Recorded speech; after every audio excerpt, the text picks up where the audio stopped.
Ну, у нас принято начинать прикорм с полугода. Мгм. Да, и, в общем, А как в Тибете насчет этого? вот вы знаете, они кормят молоком лет до 3, насколько я Мгм. понимаю. Но если ребенок что-то тянется и хочет что-то попробовать, ему дают Мгм. Мгм. эту еду.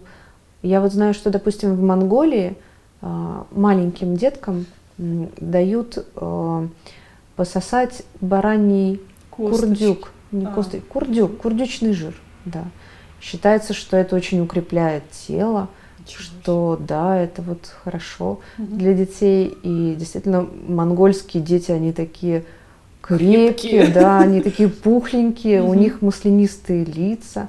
Вот, вот интересно, что Тибет называют страной масла. И вообще в Тибете активно употребляют масло, потому что оно считается, что обладает многими лекарственными Мгм. свойствами. Мгм. Вот. И не зря же новорожденному ребенку в Тибете принято класть кусочек масла Мгм. на язык. Считается, что это улучшает цвет лица, что лицо становится таким маслянистым, блестящим и укрепляет здоровье, да. Вот, Мгм. вот так вот. И в этом смысле монголы поступают похожим образом, Мгм. давая детям вот этот вот курдючный жир. У нас принято начинать с фруктовых пюрешек, Мгм. Да, овощные вот эти вот овощных, овощи, да, фрукты, там собственно, каши затем соки. и так далее. Да. А для того, чтобы вообще понимать, как кормить ребенка, нужно понимать, что вообще происходит у детей. Мгм. Да? А, Детство считается возрастом доши слизи, когда она превалирует. Мгм. После того, как ребенок начинает активно двигаться, бегать, у него также увеличивается активность доши ветра. И у детей, для детей нормально сочетание вот этих вот двух дош – слизи и ветра. В зависимости от конституции каждого конкретного ребенка у него будет чего-то больше, либо, соответственно, ветра, либо слизи. И я говорю сейчас о, скажем так, среднестатистической норме, потому Мгм. что бывают случаи, когда у ребенка достаточно, несмотря на малый возраст, достаточно активная доша желчи. Допустим, если ребенок по конституции ветер желчь, то желчь у него будет сильнее, нежели чем вот в среднем по популяции, да, то есть в среднем по возрастной норме. Определить это можно следующим образом. Повышенную дошу желчи. Допустим, если ребенок склонен потеть, да, если он достаточно быстро перегревается, да, и начинает вот потеть, голова потеет, да, допустим, если он легко краснеет, если у него такая чуть смуглая или желтоватая кожа, Мгм. вот это вот все будут признаки того, что у него желчь повышена. Мгм. Это просто надо, это не патология, это вариант нормы, это надо учитывать просто в питании. Соответственно, как кормить детей? Да, самое главное. Да, как кормить детей? Значит, вот простые, односложные или там из нескольких компонентов, но тоже очень простые продукты в качестве вот первых продуктов для прикорма, это замечательно. То есть, в принципе, вот все то, как кормили нас, наше поколение, наши мамы и бабушки, это хорошо. То есть простые супы, простые каши, там овощные пюре из приготовленных овощей, чуть-чуть сырых фруктов, но опять-таки же простых, то, что растет в нашей климатической зоне, да, там, допустим, яблоко, груша, абрикос, это все подойдет, это все хорошо. Каши можно делать молочные, но не варить на молоке, а варить на воде и затем добавлять молоко. Да. Оно тогда сохраняет какие-то свойства свои? Дело в том, что молоко все-таки такой довольно тяжелый по свойствам продукт. Вот, и будет чрезмерно утяжелять зерновые. Зерновые по свойствам сами по себе тяжелые. Вот, и в этом смысле каши, вареные на молоке, они просто тяжелее перевариваются, нежели чем каши, сваренные на воде с добавлением молока. Да. Вот. Молоко обязательно, если давать, то кипяченое и в горячем или теплом виде. То есть не в холодном, да. Да, не в холодном. Это важно. Вот. Если, допустим, даются мясные супы, то они обязательно должны даваться в горячем виде. То есть их температура должна быть выше температуры тела, потому что тогда они будут корректно перевариваться. Вот. Холодное мясо. Тяжелая такая еда. Да, конечно. В общем, питательная, но... Это питательная еда, и вот если в семье есть традиция кушать мясо, то, конечно же, его можно и нужно давать ребенку. Вообще самая правильная такая стратегия, но это уже для подрощенных детей, то есть для детей, которые, скажем так, переходят уже на взрослый стол, да, вот там после года, допустим. Это не значит, что мы отказываемся от материнского молока, это значит, что мы можем совмещать и взрослую еду, и молоко материнское. Так вот, питание с общего стола, то есть все то, что едят родители, тоже пробует и ребенок. Это очень здоровый подход, потому что, во-первых, мама меньше готовит и меньше тратит сил, времени и внимания на готовку. Во-вторых, ребенок инстинктивно воспринимает то, что делают родители, безопасным, правильным, да. И хочет это повторить. Это делают, наверное, все дети, или большинство во всяком случае. То есть, если мы хотим, чтобы ребенок был здоров и не ел всякую гадость, мы сами должны перестать кушать есть сосиски, да, сардельки там какие-нибудь. Нет, сосиски и сардельки вообще.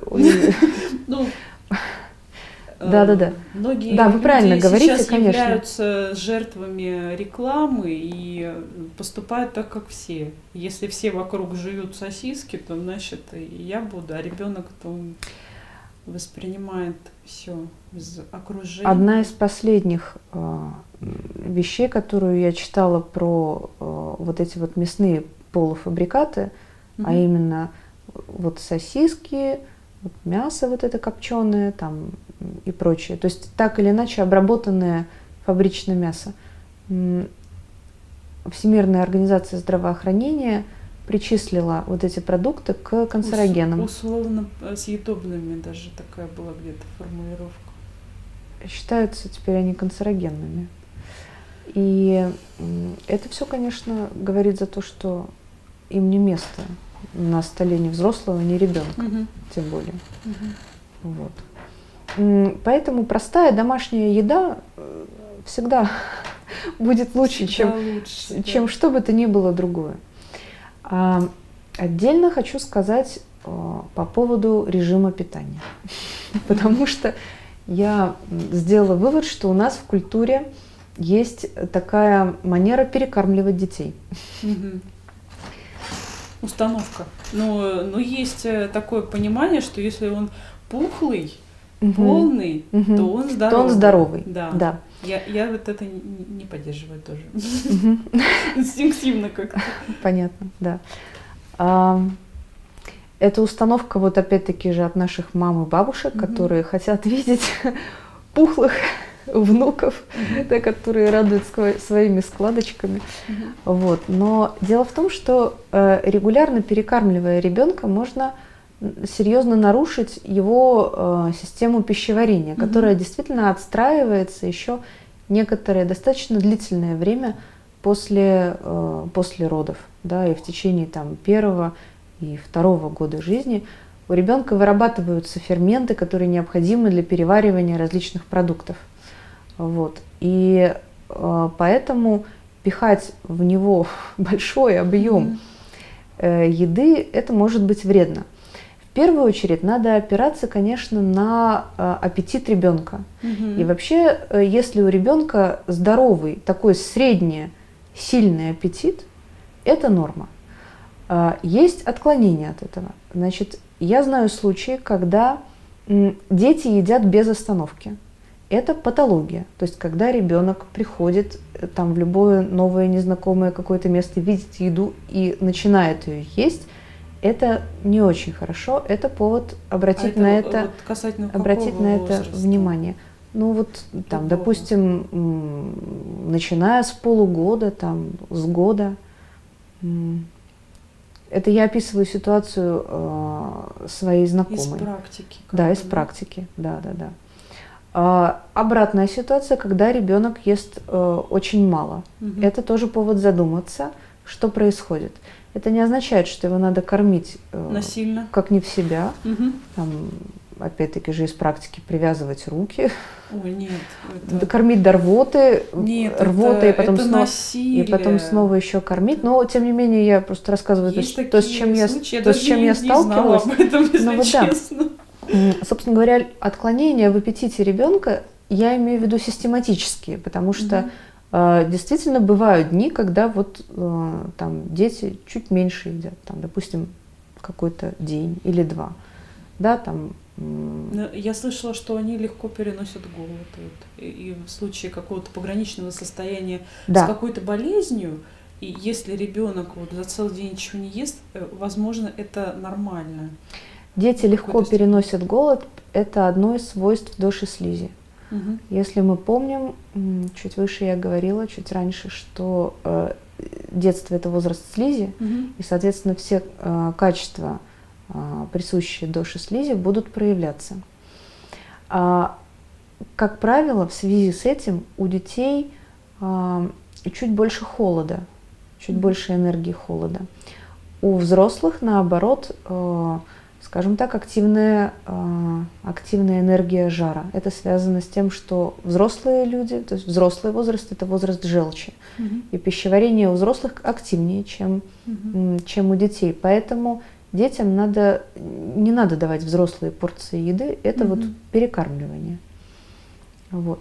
Значит, что можно сделать с рационом ребенка, чтобы, допустим, усилить его пищеварение? Вот, допустим, возьмем опять-таки же такой средний случай, да, это не касается тяжелых патологий, при которых действительно нужно там врачебное наблюдение. Допустим, у ребенка снизился аппетит, да, и это продолжается уже несколько дней. Что можно сделать в данной ситуации? Во-первых, перекармливать не надо, это ухудшит ситуацию. Если у ребенка понизился аппетит на основе несварения, допустим, вы его перекормили, или он поел слишком много холодной пищи, и у него еще сильнее ослаб пищеварительный огонь, и вот у него могут быть такие проявления, как запор, да, или изменение цвета стула. Он, допустим, станет светлее, нежели чем норма. У него образуется белый налет на языке. Его может мучить вздутие. Он в целом будет более вялый, так, менее подвижный. Вот это все может быть симптомами того, что у ребенка есть некоторые расстройства пищеварения, связанные с излишним количеством холода в пище. Что сделать в этом случае?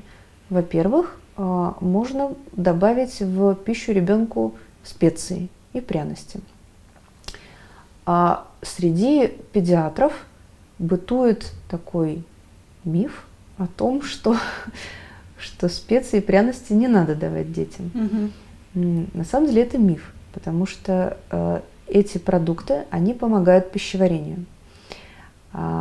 Практически все, без исключения. Вот те, которые нам доступны, то есть разные виды перцев, имбирь, корица, кардамон, зира, фенхель и так далее. Вот эти все простые специи, которые можно купить почти в любом магазине, их можно понемногу. Ну уж это В точно лучше, чем в зависимости. препараты Да, вот эти Малокс аптечные. там и прочее, которые младенцам даже Во назначают. всяком случае, с ними для начала можно повременить. Да. Да? Можно выслушать, конечно, рекомендации педиатра. Вот, хотя хороший педиатр не будет назначать препараты без лишней необходимости. В первую очередь постарается обойтись какими-то очень простыми средствами, аптечными травами, допустим. Да. Да? Но в случае с нарушениями пищеварения аптечные травы, там небольшое количество их может сработать. Пожалуй, только что крапива, но это надо сильно постараться, чтобы заставить ребенка выпить, там, допустим, отвар из крапивы. Он действительно подымет желудочное тепло, да, подымет пищеварение и улучшит его. Вот. Но он такого специфического вкуса и заставит... Специи более приемлемые. И да, в этом смысле добавление специй... И их, может быть, меньше по количеству надо? Вы знаете, надо опираться вот на, собственно говоря, на семейные кулинарные традиции, потому что в некоторых семьях их просто добавляют там в любую еду. Да, вот, ну, допустим, в нашей семье мы делаем так, потому что мы активно их используем в пищу, и ребенку я их давала, ну, собственно говоря, там лишь в немного меньшей дозе, нежели чем вот там нам с мужем я готовила. Вот и в этом смысле добавление специй, опираясь, конечно, на вкусовые ощущения мамы, да, или человека, который готовит пищу, постепенно можно увеличить их количество в рационе. Можно добавлять их, в принципе, в любую пищу, в каши, ну, в любую приготовленную, в каши, в супы. Все это будет очень хорошо.